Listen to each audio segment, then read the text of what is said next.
Good morning students. आज हम French revolution यानी कि फ्रांसीसी क्रांति के कारण और उसकी शुरुआत पढ़ेंगे कि किस तरीके से फ्रांस में क्रांति की शुरुआत हुई। फ्रांसीसी क्रांति के कारणों को आज पहले जानते हैं। सबसे पहला था सामाजिक कारण, सामाजिक भेदभाव और जन्म पर आधारित विशेषाधिकार। जैसा कि हमने पिछली वर्कशीट में पढ़ा था कि 3 प्रकार के एस्टेट थे। एक था फर्स्ट एस्टेट, एक सेकंड एस्टेट और एक थर्ड एस्टेट। फर्स्ट एस्टेट में कौन आता था? पादरी वर्ग, यानी कि जो चर्च के फादर होते हैं। उनको जो राजा था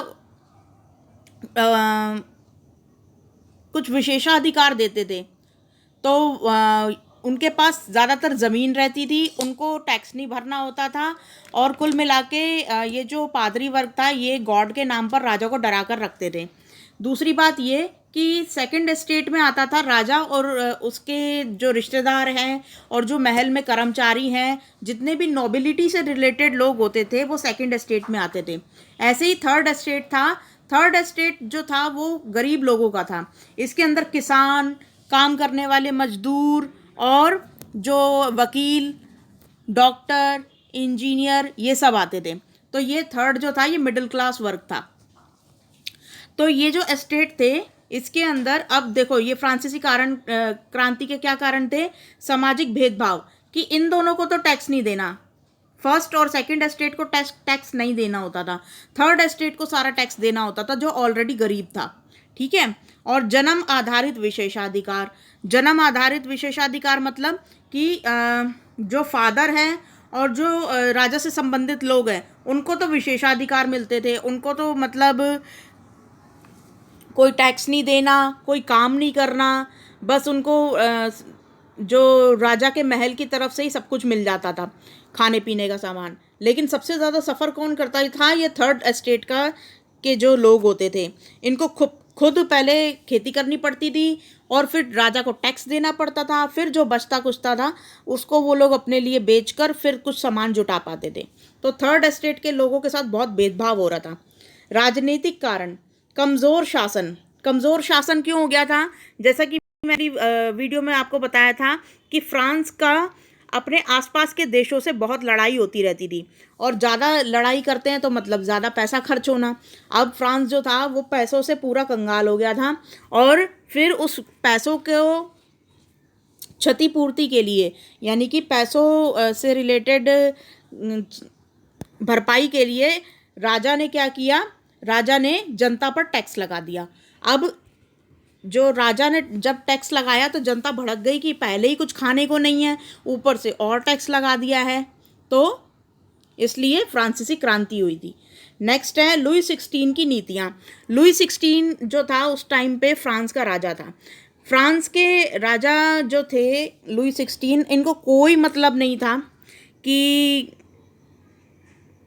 जनता कैसी हालत में है।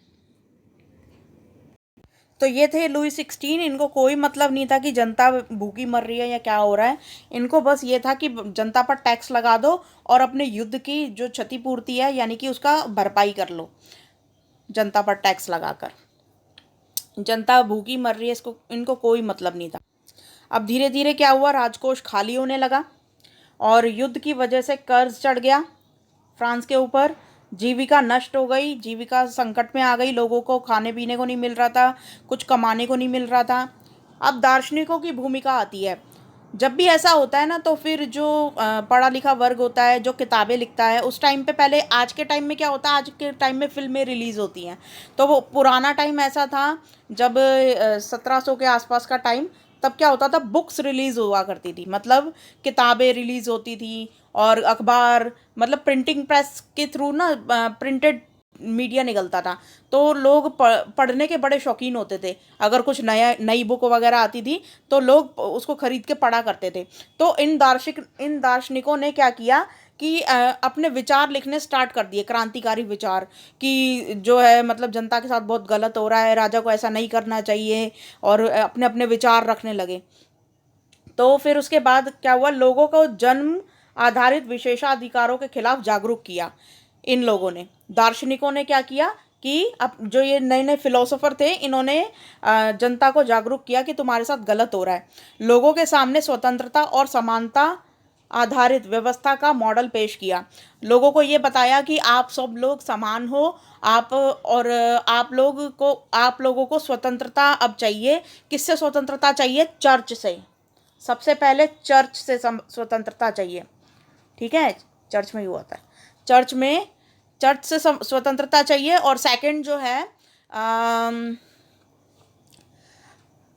राजा की जो मनमानियां हैं उनसे भी आपको स्वतंत्रता चाहिए। कुल मिलाकर जो इस तरीके के विचार रखे गए। फिर तत्कालिक कारण। अब तत्कालिक कारण क्या था? तत्काल का मतलब होता है एकदम तुरंत, जिसे कहते हैं ना आग भड़का देना। तो अब वो ऐसा ऐसा कौन सा कारण बना था? 1789 में 1789 में क्या हुआ कि राजा ने यहाँ पर जो युद्ध की वजह से जो कर्ज बढ़ गया था उसके कारण अचानक से टैक्स बढ़ाने का फैसला लिया जनता के ऊपर। अब ऐसे में क्या होता है कि जो जनता है वो एकदम से तो टैक्स देगी नहीं। तो पहले तो जो असेंबली, जैसे संसद होता है ना, संसद लगती है, फिर उसके अंदर चर्चा होती है कि भाई ये बिल पास करना है, और फिर जाके वोटिंग होती है और फिर पास कर देते हैं। आज के टाइम में, पुराने टाइम में क्या होता ना कि इस बिल को, जो जनता पर टैक्स लगाने वाला बिल था, ये संसद के अंदर पेश किया गया। तो एस्टेट जनरल में वोटिंग की प्रक्रिया में बदलाव से लुई 16 का इनकार। अब लोग ये बोलने लगे, पहले तो मैं आपको दिखा देती हूँ। इस तरीके की असेंबली होती थी। तो इस कोर्ट के अंदर ये था कि जो फर्स्ट एस्टेट है उसके तो 300 वोट पड़ेंगे, सेकंड एस्टेट है उसके भी 300 लोग हैं यहाँ पर, और जो थर्ड एस्टेट है उसके 600 लोग हैं, ठीक है।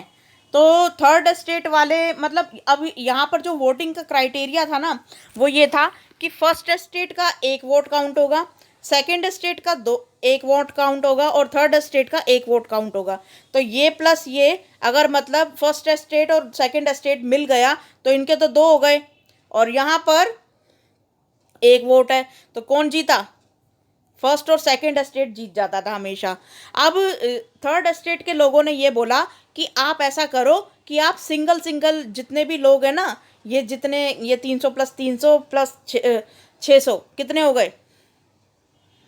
6 दूनी 12, यानी कि 1200। इन 1200 लोगों से आप अलग अलग वोट लो, और ये जो सबसे इंडिविजुअली अगर एक एक करके वोट लिया जाएगा तो हम फैसला मानेंगे कि हाँ भाई आप हम पे टैक्स लगा सकते हो। अब जनसंख्या में ये ज़्यादा थे, अगर ये लोग वोट देते तो ये लोग हार जाते उसके अंदर। तो इस बात से लुई 16 ने इनकार कर दिया कि मैं सिंगल वोट नहीं डलवाऊंगा, हर स्टेट जो है वो अपना एक वोट डालेगा। तो यहाँ पर फर्स्ट स्टेट जो है वो अपना ये वाला वोट डालेगा, मतलब पूरे ग्रुप का वो वोट डलवा रहा था, वो सिंगल पर्सन का वोट नहीं डलवा रहा था, जिसके कारण जो जनता थी वो भड़क गई थर्ड स्टेट की। उन्होंने कहा कि हम इस वोटिंग को मानते ही नहीं हैं, और वो वॉकआउट कर गए, यानी कि वो जो असेंबली थी वो छोड़कर निकल गए।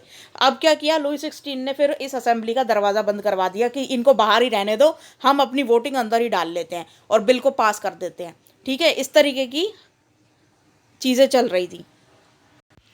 अब देखो यहाँ पर क्या होता है, अब उसी बात को जो मैंने अभी समझाई है उसको यहाँ पे क्रांति की शुरुआत में समझाया गया ढंग से। अब इसी सीन को ना, ये वाला सीन जो है इसको और भी ज़्यादा डिटेल में यहाँ पे समझाया जा रहा है। 5 मई 1789 को लुई 16 के द्वारा टैक्स बढ़ाने के लिए एस्टेट जनरल की मीटिंग बुलाई गई। वही जो मैंने संसद दिखाई है उसको एस्टेट जनरल बोलते थे, ठीक है। अच्छा, तृतीय एस्टेट के लोगों ने व्यक्ति आधारित वोटिंग की मांग की। तृतीय स्टेट के लोगों ने कहा कि आप हर एक व्यक्ति से 1 वोट डलवाइए। लुई 16 ने इस चीज़ से इनकार कर दिया। अब तृतीय स्टेट के लोग जो थे उन्होंने विरोध में सदन से वॉकआउट कर लिया, यानी कि बाहर चले गए। फिर क्या हुआ? 20 जून 1789 को वो वर्साय में स्थित महल में स्थित टेनिस कोर्ट में जमा हुए। कौन? थर्ड एस्टेट के जितने भी लोग थे वो वर्साई के महल में टेनिस कोर्ट में सब इकट्ठे हुए और अपने आप को नेशनल असेंबली घोषित कर दिया और राजा के अधिकारों में कटौती की मांग की। जैसा कि अभी मैंने बताया था कि ये जो नेशनल असेंबली थी, इसको यहाँ से ये लोग वॉकआउट कर गए थे। अब ये नेशनल असेंबली कई दिनों तक ऐसी ही चलती रही और थर्ड एस्टेट के लोगों को बाहर ही रखा जाता था। ये दरवाजे अंदर से बंद कर दिए जाते थे। तो क्या हुआ कि 17 जुलाई को क्या हुआ, यहाँ पर इन सभी लोगों ने, थर्ड एस्टेट के सभी लोगों ने मिलकर एक ऐसे शपथ ली। तो इस तरीके से एक इंसान खड़ा हो गया यहाँ पे, वो शपथ दिलवा रहा है बाकी सबसे, और यहाँ पे सभी लोग शपथ खा रहे हैं। ये थर्ड एस्टेट के लोग हैं, ठीक है, कि हम अपनी मिलकर अब सत्ता चलाएंगे और राजा का कोई हुक्म नहीं माना जाएगा और राजा को अपनी मनमानी नहीं करने दी जाएगी। इस तरीके की जो है शपथ खाई थी। तो ये नेशनल असेंबली यहाँ पर गठित हुई थी उस दिन। तो ये सारी नेशनल असेंबली फिर बाद में कहलाई। थर्ड एस्टेट के लोगों ने अपने आप को नेशनल असेंबली कहना स्टार्ट कर दिया था। तो अभी हमने पढ़ा कि फिर इन्होंने अपने आप को नेशनल असेंबली घोषित कर दिया और राजा के अधिकारों में कटौती की। इधर फसलों के नष्ट होने के कारण अनाज के दामों में काफ़ी वृद्धि हो गई थी और पेरिस में ब्रेड की दुकानों पर लूटपाट आरंभ हो गई थी। राजा ने सेना को कूच करने का हुक्म कर दिया। अब क्या हुआ कि जैसे जैसे मतलब भुखमरी बढ़ती जा रही थी तो लोगों ने दंगे करने स्टार्ट कर दिए। कुछ भी जैसे ये ज़मींदार, बड़े बड़े ज़मींदार और जो महल के आसपास जो अमीर लोग रहते थे, जो राजा से संबंधित थे, उनके घरों में लूटपाट होनी स्टार्ट हो गई थी। लोगों ने अपने हथियार बनाने स्टार्ट कर दिए थे और साथ में रात में जाकर वहाँ पे चोरी करना स्टार्ट कर दिया था। और साथ में कुल मिला के दंगा जैसा माहौल हो गया था उस टाइम पे फ्रांस के अंदर। फिर राजा ने इस तरीके की हरकतों को कुचलने के लिए अपनी सेना बुलाई और राजा ने सेना को कूच करने का हुक्म दे दिया। और कुछ अफवाहों के कारण लोगों ने 14 जुलाई 1789 को बास्तील के किले को ध्वस्त कर दिया, जो राजा की निरंकुश शक्तियों का प्रतीक था। अब जो लोग, ऑब्वियस सी बात है, जब भूखे होंगे तो वो क्रांति करेंगे। तो जो लोग अब लोगों को जब ये पता चला कि राजा ने सेना भेज दी है उपद्रव को शांत करने के लिए और लोगों को मारने के लिए, जनता को मारने के लिए, तो वो जो जितनी भी जनता थी वो सब अब बास्तिल के किले पर गए। ये किला एक्चुअली यहाँ पर लोगों को बंदी बनाया जाता था जो राजा के खिलाफ बोलता था। तो लोगों ने इस किले की ईंट अलग कर दी और मतलब पूरा किला तोड़ दिया और अंदर जाकर जितने भी हथियार थे सबको लेकर इकट्ठे हो गए और राजा के खिलाफ फिर मतलब क्रांति करने चल दिए सारे के सारे। तो इस तरीके से यहाँ से क्रांति की शुरुआत हो जाती है, इस बास्तिल के किले से। तो भाई ये इतनी कहानी जो थी ये फ्रांसीसी क्रांति की, आई होप आपको समझ में आई होगी। चलिए अब क्वेश्चन आंसर करते हैं। फर्स्ट क्वेश्चन देखिए यहाँ पे, 1789 में फ्रांस के राजा कौन थे? तो अभी हमने पढ़ा लुई 16 फ्रांस के राजा थे, ठीक है। तो ये आपका आंसर हो जाएगा। यहाँ पे ये रोमन संख्या में लिखा हुआ है, ठीक है। रोमन संख्या में ऐसे लिखते हैं 16, आप चाहे तो लुई 16 भी ऐसे भी लिख सकते हैं, लुई 16, ठीक है। जो भी लिखना है लिख दो, लेकिन ऐसे लिखोगे तो ज़्यादा सही है वैसे। अच्छा, क्वेश्चन नंबर 2, स्टेट जनरल की मीटिंग क्यों बुलाई गई थी? स्टेट जनरल की मीटिंग क्यों बुलाई गई थी भाई? ये इसलिए बुलाई गई थी, एक मिनट में इसे छोटा कर लेती हूँ ज़रा। हाँ, स्टेट जनरल की मीटिंग टैक्स बढ़ाने के लिए बुलाई गई थी। हाँ, 1789 में टैक्स बढ़ाने के ऊपर विचार करने के लिए स्टेट जनरल की मीटिंग बुलाई गई थी। तो यहाँ पर ये कारण है, ठीक है। अच्छा, तृतीय स्टेट के लोगों में खुद को क्या घोषित किया था? ये थर्ड का आंसर मैं बताऊंगी अब। तृतीय स्टेट के लोगों ने खुद को क्या घोषित कर लिया था? National assembly. तो यहाँ पर आ जाएगा ये नेशनल असेंबली, ठीक है।